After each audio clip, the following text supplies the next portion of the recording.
Shalom Bapak Ibu, Saudara-saudari yang dikasihi oleh Tuhan Yesus Kristus. Apa kabar semuanya? Saya berharap kita semua dalam keadaan yang baik. Mari kita mendengarkan firman Tuhan. Terlebih dahulu kita tunduk dalam pimpinan Allah Roh Kudus. Kita berdoa.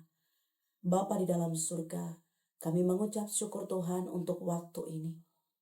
Kembali kami diberikan waktu untuk mendengarkan firman Tuhan. Tuhan berkatilah kami, pendengaran dan pengertian kami.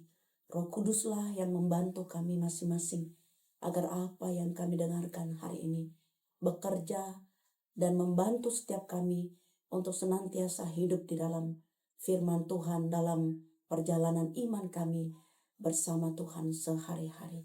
Terima kasih Tuhan, kami siap mendengar firman-Mu. Di dalam Yesus Kristus kami berdoa. Amin. Bapak Ibu dan Saudara, mari kita lihat Yohanes 7 ayat 38 yang menjadi dasar firman Tuhan kepada kita hari ini. Demikian firman Tuhan. Barang siapa percaya kepadaku, seperti yang dikatakan oleh kitab suci, dari dalam hatinya akan mengalir aliran-aliran air hidup. Ayat ini diucapkan Yesus pada hari terakhir pesta Pondok Daun, saat umat Israel merayakan penyertaan Allah di padang gurun, termasuk mujizat air dari batu. Setiap hari para imam menuangkan air dari kolam Siloam sebagai simbol doa agar Allah mencurahkan berkat-Nya. Di tengah ritual itu, Yesus berseru, "Dialah sumber air hidup sejati." Di dalam Injil Yohanes yang sudah kita bacakan menjelaskan bahwa air hidup itu adalah Roh Kudus yang baru dicurahkan setelah Yesus dimuliakan. Bapak Ibu bisa melanjutkan di dalam ayat 39. Artinya apa? Kehidupan rohani yang segar bukan berasal dari ritual, kebiasaan atau upaya kita manusia ini, tetapi dari persekutuan pribadi kita dengan Kristus satu-satunya sumber yang tidak pernah kering. Amin.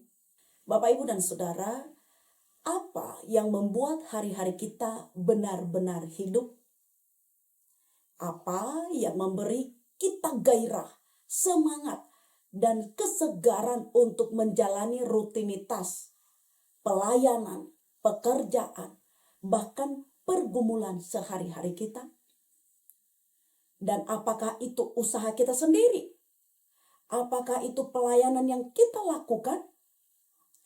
Ataukah cita-cita, impian, pencapaian, atau pujian orang lain?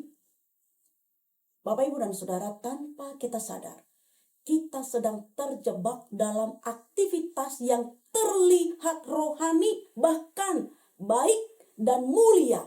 Namun, hati kita justru menjauh dari Tuhan. Kita sibuk melayani, kita sibuk merencanakan, berjuang, tetapi tidak lagi bertanya di dalam diri, di manakah Tuhan? Dan ketika pertanyaan itu menghilang, kekeringan mulai menyusup. Mungkin kita masih berjalan, tapi tanpa terasa sukacita. Masih giat melayani, tapi tanpa ada damai. Masih berdoa, tapi tanpa ada kerinduan. Itu adalah indikasi yang jelas. Hidup kita tidak lagi mengalir dalam kuasa Roh Kudus, melainkan dalam tenaga daging, dan itu tentunya pasti melelahkan. Bapak, Ibu, dan Saudara, kesegaran sejati tidak berasal dari apa yang kita lakukan, tetapi dari siapa yang tinggal di dalam kita. Amin. Yesus berkata, "Bukan hanya Aku memberimu air, tetapi dari dalam hatimu akan mengalir aliran-aliran air hidup."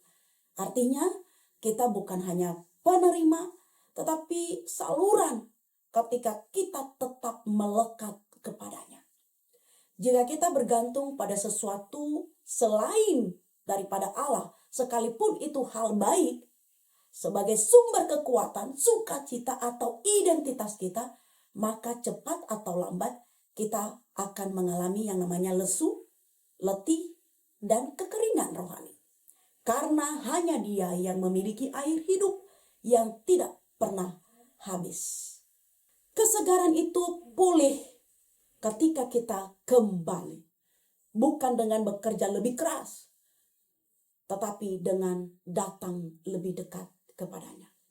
Biarkan Tuhan memuaskan dahaga kita, bukan karir, bukan validasi, bukan bahkan keberhasilan pelayanan.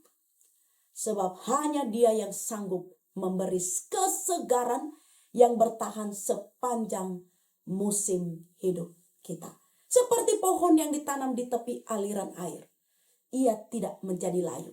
Dan segala sesuatu yang diperbuatnya berhasil. Amin. Kiranya Tuhan memberkati kita. Shalom. Mari kita berdoa. Tuhan Yesus Kristus, terima kasih karena Engkau sendiri yang ada di dalam diri kami, yang terus membantu kami untuk semakin hari, semakin merasakan kesegaran. Karena Kristus sendiri yang terus membantu kami untuk tetap mengingat bahwa hidup kami sampai detik ini itu semua karena Kristuslah yang menolong dan memberkati kami. Terima kasih firman-Mu. Meteraikanlah ya Tuhan dan mampukanlah kami menjadi pelaku-pelaku firman Tuhan. Di dalam Yesus Kristus kami berdoa. Amin.